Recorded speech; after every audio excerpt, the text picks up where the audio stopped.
एक बार एक व्यक्ति गौतम बुद्ध के आश्रम में रहने आया। आश्रम की शांति में 2 दिन बीत जाने के बाद वह बुद्ध के पास जाता है और कहता है, बुद्ध, मेरे मन में कुछ प्रश्न उठ रहे हैं। मैं उनका उत्तर जानने के लिए यहाँ आया हूँ। बुद्ध ने कहा, पूछो, तुम्हारा क्या प्रश्न है? उस आदमी ने कहा, बुद्ध, मैं अपने जीवन से बिल्कुल भी खुश नहीं हूँ। दुखों और परेशानियों के पहाड़ ने मेरे जीवन को नर्क बना दिया है। मेरे जीवन में कुछ भी ठीक नहीं चल रहा है। मैं जानना चाहता हूँ कि मेरे साथ यह सब क्यों हो रहा है। मैं इतना बदनसीब क्यों हूँ? बुद्ध ने कहा, सबसे पहले तुम मुझे बताओ कि इसका कारण क्या है। तुम्हारे दुख के लिए वे कौन सी बातें हैं जिनके कारण तुम इतने परेशान और चिंतित हो गए हो? बुद्ध के प्रश्न पर कुछ देर सोचने के बाद उस व्यक्ति ने कहा, यह कैसा प्रश्न है? मैंने आपसे एक प्रश्न पूछा था और आप उत्तर देने के बजाय मुझसे प्रश्न पूछ रहे हैं। बुद्ध उस व्यक्ति की बात सुनकर मुस्कुराए और उन्होंने कहा, यदि तुम अपने दुखों का कारण नहीं जानते हो तो तुम मुझसे यह उम्मीद कैसे कर सकते हो कि मैं तुम्हारी दुख का कारण जान पाऊंगा? उस व्यक्ति ने कहा, बुद्ध, लेकिन लोग कहते हैं कि आप भगवान हैं। आप सब कुछ जानते हैं। आप लोगों के मन को पढ़ते हैं। तब आपको मेरे दुख का कारण पता चल जाएगा। बुद्ध हल्के से मुस्कुराए और गंभीर स्वर में बोले, तुम यह सोचकर गलती कर रहे हो कि कोई आएगा और तुम्हें तुम्हारी सभी समस्याओं से बाहर निकाल देगा। लेकिन ऐसा कभी नहीं होगा। केवल तुम ही हो जो तुम्हें तुम्हारी परेशानियों से बचा सकते हो। महसूस करें कि आपने आत्मज्ञान प्राप्त कर लिया है तो आप अपनी समस्या का समाधान कर सकते हैं। मैं भी आपके जैसा हूँ। फर्क सिर्फ इतना है कि सब कुछ साफ है। जिस दिन आपके जीवन की सभी समस्याएं दूर हो जाएंगी, उसी दिन से आपकी समस्या के लिए बुद्ध के पास जाने की जरूरत नहीं पड़ेगी। बुद्ध ने उस व्यक्ति से पूछा, क्या तुमने कभी किसी फूल को ध्यान से देखा है? यह सुनकर वह व्यक्ति आश्चर्यचकित हो गया और बोला, बुद्ध, फूल तो एक साधारण सी चीज है।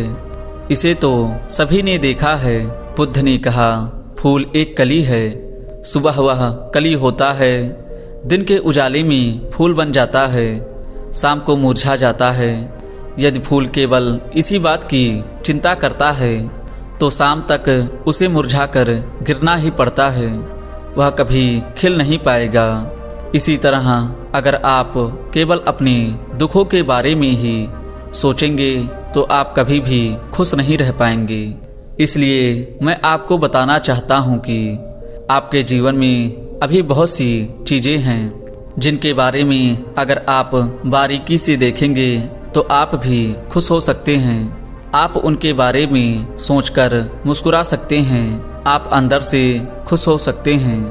आप अपने जीवन की कमजोरी के बजाय अपने जीवन के सर्वश्रेष्ठ पर ध्यान केंद्रित करें। यदि आप अपने जीवन में खुशी चाहते हैं तो आपको इस शाश्वत नियम का पालन करना होगा और सकारात्मक चीज़ों पर ध्यान देना होगा। मैं सिर्फ तुम्हें रास्ता दिखा सकता हूँ। मैं तुम्हें दिखा सकता हूँ कि उस रास्ते पर कैसे चलना है, लेकिन चलना तो तुम्हें ही है। बुद्ध के ऐसे शब्द सुनकर वह व्यक्ति कुछ देर तक शांत बैठा रहा। फिर उसने कुछ सोचा और कहा, एक बात समझ नहीं आ रही है। क्या मेरा पूरा जीवन एक ही तरीके से हल हो सकता है? बुद्ध ने धीरे से उत्तर देना शुरू किया। मान लीजिए कि कोई भविष्यवक्ता आपको बताता है कि आज शाम तक आपकी मृत्यु निश्चित है। यह जानकर आपको उन बातों की चिंता होगी जिनके बारे में आप अभी चिंता कर रहे थे। आपको याद भी नहीं होगा कि आपके पास किस तरह की परेशानियां हैं और आप किस बात की चिंता कर रहे हैं। आप उस वक्त सिर्फ उस हकीकत के बारे में सोच रहे होंगे जिसे लोग मौत कहते हैं। अचानक आपको एहसास होगा कि जिन छोटी छोटी चीज़ों को आप सबसे बड़ी परेशानियां कहते थे वह कुछ भी नहीं है। अचानक आपको लगेगा कि चिंता करना बेकार है। आज शाम तक मैं इस दुनिया को छोड़ने वाला हूँ और आप पाएंगे कि आपके पूरे जीवन के वे क्षण व्यर्थ हो गए हैं जो आपने चिंता, ईर्ष्या और व्यर्थ के कष्ट में बिताए हैं। लोग बोलते तो हैं लेकिन अंदर से कभी स्वीकार नहीं करते कि एक दिन उन्हें भी इस दुनिया से जाना है। उनकी इच्छाएं इतनी प्रबल होती है कि वे खुद को अमर मानते हैं। सुख और दुख दोनों अस्थायी नहीं हैं। यह हमारे कार्यों और विचारों से निर्मित होते हैं। वह आदमी जो बुद्ध की बातें सुन रहा था वह बुद्ध को बीच में रोकते हुए बोला, तो आपके कहने का मतलब यह है कि मैं हमेशा सोचता रहूं कि मैं मरने वाला हूं।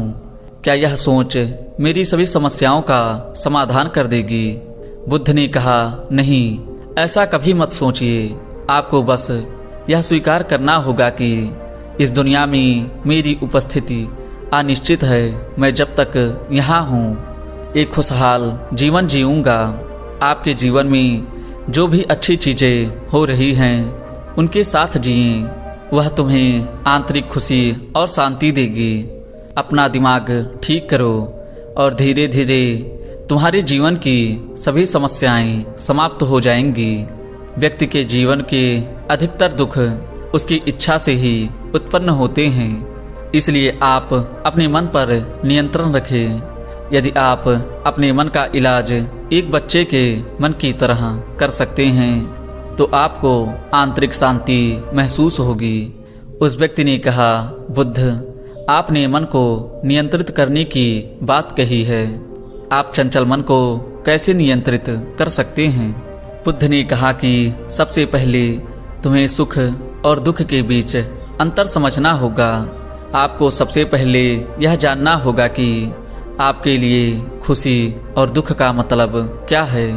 इसके बाद अभ्यास के द्वारा अपने मन को इस प्रकार तैयार करना होगा कि आप ना तो खुशी के मौके पर ज़्यादा खुश हों और ना ही दुखी होने पर ज़्यादा दुखी हों।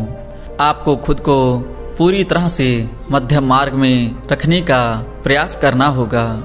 यदि आप अपने जीवन में गहराई से उतरेंगे और पता लगाने का प्रयास करेंगे कि क्या चीज़ें हैं जो आपको खुश करती हैं और क्यों, तो आपको केवल अंत में एक ही उत्तर मिलेगा कि आप ही आपके सभी दुखों का कारण हैं। आपकी सभी इच्छा आपके मन द्वारा निर्मित होती है।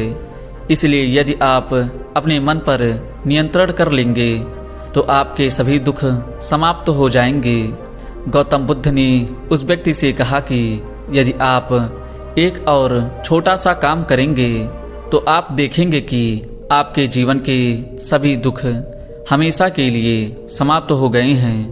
बुद्ध के मुख से ऐसे वचन सुनकर वह व्यक्ति उत्तेजित हो गया और बोला, मुझे उसके लिए क्या करना होगा? बुद्ध ने कहा कि तुम अगले 2 दिनों तक किसी से बात नहीं करोगे और एक कागज लेकर आश्रम के एकांत स्थान पर बैठ जाओगे। आपको वहां बैठकर उन दुखों के बारे में सोचना और लिखना है जो आपकी परीक्षा ले रहे हैं और उनका कारण भी लिखना है। और दूसरे पेज पर आपको थोड़ी सी खुशी भी लिखनी है और यह भी लिखनी है कि आपको यह खुशी क्यों है। जल्दबाजी करने की कोई ज़रूरत नहीं है। आपके पास बहुत समय है। आप आराम से सोच सकते हैं। जाओ और सोचो और आराम से लिखो। उस आदमी ने बुद्ध को प्रणाम किया और आश्रम के कोने में बैठ गया। 2 दिन बाद वह कुछ लेकर बुद्ध के पास वापस आया। उसके हाथ में एक कागज था। उसे देखकर बुद्ध ने कहा, सबसे पहले तुम कागज से अपना दुख पढ़कर सुनाओ। उस व्यक्ति ने अखबार पढ़ना शुरू किया। मेरे परिवार के सदस्य अमीर हैं लेकिन मैं गरीब हूँ और मैं काम करता हूँ। मैं अपने काम में अमीर नहीं हूँ और मैं अपने काम में सहज हूँ। मेरी तुलना दूसरों से की जाती है। व्यक्ति ने आगे पढ़ना शुरू किया। दूसरा, मेरे पड़ोस में बहुत से लोगों ने बचत की है, लेकिन मेरे पास बचत के नाम पर कुछ भी नहीं है।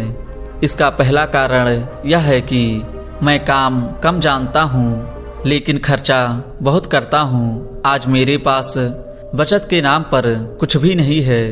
मेरी पत्नी काफ़ी समय से बीमार है और उसकी बीमारी का कारण मैं हूँ। मेरी लापरवाही के कारण मैं उसे किसी डॉक्टर के पास नहीं ले गया।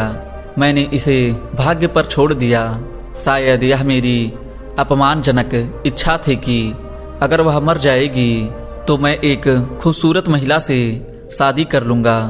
चौथा, मैं मन में फ्री के पैसे पाने के बारे में सोचता रहता हूँ, परंतु योजना पूरी नहीं होती। मैं दुख के सागर में डूब जाता हूँ, फिर यह दुख मुझसे सहन नहीं होता। इसका कारण मैं ही हूँ। मुझे पता है कि मेरे पास शराब पीने के लिए पैसे नहीं हैं, फिर भी मैं इसे पीता हूँ। मैं अपना दिन खुशी से जीता हूँ, लेकिन ऐसा करने में सक्षम नहीं होने पर देखता रहता हूँ। बुद्ध, ये मेरे जीवन के सबसे बड़े दुख हैं, और गहराई से सोचने के बाद मैंने पाया कि कई उनमें से मेरे कार्यों और मेरे विचारों के कारण उत्पन्न हुए हैं। ये सुनने के बाद बुद्ध ने कहा, अब तुम मुझे अपनी खुशी का पेपर पढ़कर सुनाओ। वह व्यक्ति कहता है, पिछले 2 दिनों में मैंने जो कुछ भी महसूस किया है वैसे मैंने अपने जीवन में कहीं भी अनुभव नहीं किया है। पिछले 2 दिनों में मुझे एहसास हुआ है कि वास्तविक शांति और आनंद कितना महान है, और इसका अनुभव करके मैं बहुत खुश हूँ। मेरी खुशी के कारणों की सूची बहुत लंबी है। इसे पढ़ने और समझने में बहुत समय लगेगा। उस व्यक्ति के मुंह से ऐसी बातें सुनकर बुद्ध मुस्कुराएं और बोलें, सिर्फ आपके लिए ही नहीं बल्कि हम सभी के लिए कारण एक ही है। आप दुख का कारण ढूंढने में लगे हैं। हमारा जीवन एक तरह से सुख, शांति और आनंद की तिजोरी है। बुद्ध ने उस व्यक्ति से कहा कि खुशी के सभी कारणों को साझा करने की जरूरत नहीं है, तुम उनमें से कुछ का पाठ कर सकते हो। वह व्यक्ति बड़ी मुस्कुराहट के साथ पढ़ने लगा। पहली खुशी, क्योंकि मैं जीवित हूँ और इस दुनिया में रह रहा हूँ और मैं स्वस्थ हूँ। मेरे माता पिता, एक पत्नी और 2 बच्चे हैं। ऐसे ही मेरे पास कई अनमोल खजाने हैं, जैसे मेरे माता पिता का प्यार, मेरी पत्नी का प्यार, मेरे बच्चों का प्यार और एक पिता की खुशी। दूसरा कारण यह है कि मैं कड़ी मेहनत करता हूँ। मैं कोई भी काम कर सकता हूँ। मेरी आय में कोई बाधा नहीं आ सकती और मैं अपने परिवार की सभी ज़रूरतों को पूरा कर सकता हूँ। मुझे खुशी है कि मैं एक खुशहाल परिवार का हिस्सा हूँ। मैं अपनी तुलना अपने भाइयों से और अपने पड़ोसियों से करता हूँ, और आपने मुझ पर कृपा करके मानवता वाला इंसान बनाया है, और अब मैं सभी बुरी आदतों को छोड़कर सुखी और खुशहाल जीवन जी सकता हूँ। और मेरे लिए सबसे बड़ी खुशी और सौभाग्य की बात यह है कि मुझे एक जगह मिल गया है, और जब तक मैं इस दुनिया में हूँ मेरी इच्छा और आसक्ति ही सभी दुखों का कारण है, और मैं खुद को जानने की पूरी कोशिश करूँगा। इसके बाद वह व्यक्ति गौतम बुद्ध को प्रणाम करके वहाँ से चला गया।